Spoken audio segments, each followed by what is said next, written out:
Come on, What are you yaar. doing? You have to answer. Okay. You have to. I'll adjust. Cherry ऐसी ऐसी जगहों पे चढ़ता है कि वहाँ पर हम नहीं चढ़ सकते हैं, हमें वहाँ पे ड्रोन यूज़ करना ही पड़ता है और कभी हमें किलोमीटर जाना पड़ता था, 12 किलोमीटर फिर से वापस आना था। दिन में ऐसे ही सीन रहते थे। हमारा गांव वाला भी इतना हैरान हुआ कि -25 डिग्री सेल्सियस में भी नहाते हुए देख के एंड डिमांड होगी कि वो चेरी कैमरे में आए, हम देखें उसको कैसे, हम उसको मनाएंगे लेकिन मुश्किल होगा, लेकिन हम उसको कैमरे के सामने लाएंगे और आप जो सवाल पूछोगे, जो कमेंट करोगे, हम उसको वो The Black Hole, Chapter 3. The Cold Desert. दुनिया की सबसे मुश्किल solo training.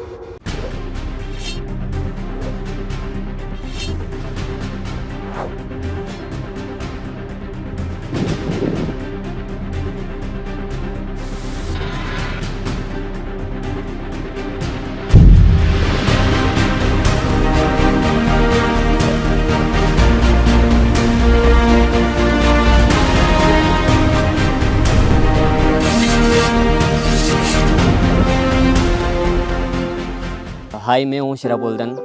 Hi, I am Munib Shafi. Hi, my name is Hrithik. इस वे में चेरी पहाड़ों पे चढ़ता है और मेडिटेट करता है, वो एक अलग ही लेवल होती है। चेरी ऐसी ऐसी जगहों पे चढ़ता है कि वहाँ पर हम नहीं चढ़ सकते हैं, हमें वहाँ पे ड्रोन यूज़ करना ही पड़ता है। ब्लैक होल का चैप्टर 1 मैंने शूट किया था पूरा एंड उसके बारे में कुछ मैं बताना चाहता हूँ। मेन बात तो ये था कि हमने विंटर्स में शूट किया था, वो -25 था, -20 था उस वक्त कभी कभार एंड 20,000 फीट ऊंचाई पे हमने चढ़ के इतना मेहनत करा। एंड उसके बाद मैं ये कहना चाहता हूँ, 5वां दिन जो कि हमारा ट्रेनिंग का 5वां दिन में मेरा दादाजी ने बकरी चढ़ाने के लिए दिया था, हमने लिया था पहाड़ की ऊंचाई 20,000 फीट ऊंचाई पे। मैंने ही चैप्टर 2 शूट किया है। चैप्टर 2 के बारे में आप सबके साथ कुछ बातें डिस्कस करना चाहता हूँ। हमने चैप्टर 2 तो कश्मीर में ही शूट किया था, तो मैं आप उसके ब्लैक होल के चैप्टर के बारे में कुछ बातें डिस्कस करूँगा। हमारा जो चैप्टर 2 था वो इतना लोगों को लगता था आसान है, बट आसान नहीं था। मॉर्निंग में लगभग 6 बजे जाते थे।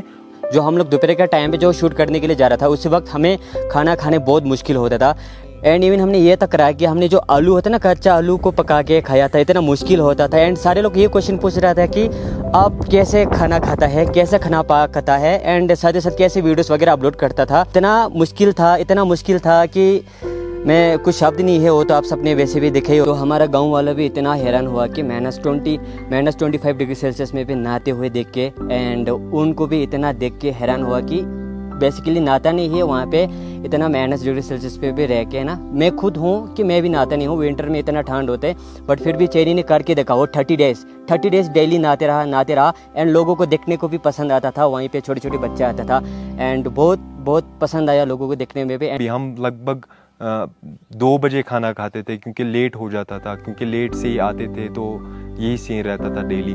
और हमारे चैप्टर 2 में बहुत इंसिडेंट्स हुए हैं, मतलब हमारे पास तो फुटेज नहीं है बट कुछ क्लिप्स रह गई हैं हमारे पास, वो हम आपको दिखाएंगे। लगता है लोगों को ये इजी है, बट इजी नहीं है, क्योंकि वो हमें पता है वो मतलब हम कैसे कैप्चर कर पाते हैं, कहाँ कहाँ जाना पड़ता है, मतलब डेली डिफरेंट लोकेशंस पे जाना पड़ता है। एंड चेरी का जो यूट्यूब का डॉक्यूमेंट करने का जो आइडिया दिया था वो मैंने ही दिया था। काफ़ी मुश्किल होता है पहाड़ों में जाना, ट्रेनिंग करना, और बहुत कम ऑक्सीजन भी होता है। अब मुझे फील भी हो रहा है। और यहाँ से हमारा सफर शुरू होता है। हमारा रास्ता उतना भी ज्यादा आसान नहीं रहा है। दुनिया के सबसे खतरनाक पासेस में से एक जोजिला पास पर पहुंचने के बाद हमें मिली एक कुदरती ठंडे पानी की झील की गहराई न जानते हुए चेरी नहाने के लिए कूद गया। नहाने के बाद इस खूबसूरत जगह पर हमने इन भेड़ बकरियों के बीच काफी समय बिताया और चल पड़े हम वापस अपनी मंजिल की ओर, जहाँ पर आसमान को छूते हुए पहाड़ और ग्लेशियर से निकलती हुई नदियों पर हमने कुछ समय और बिताया। और आज हमें हुए हैं इस सफर पर निकले हुए पूरे 5 दिन। और दोस्तों, जैसे कि आपको पता है, हम निकले हैं ब्लैक होल चैप्टर 3 को डॉक्यूमेंट करने, जो कि कठिनता और रोमांच से भरपूर होने वाला है। सफर के भीतर चेरी ने परीक्षण भी की और अब आनंद लीजिए इन खूबसूरत पहाड़ों को देखकर।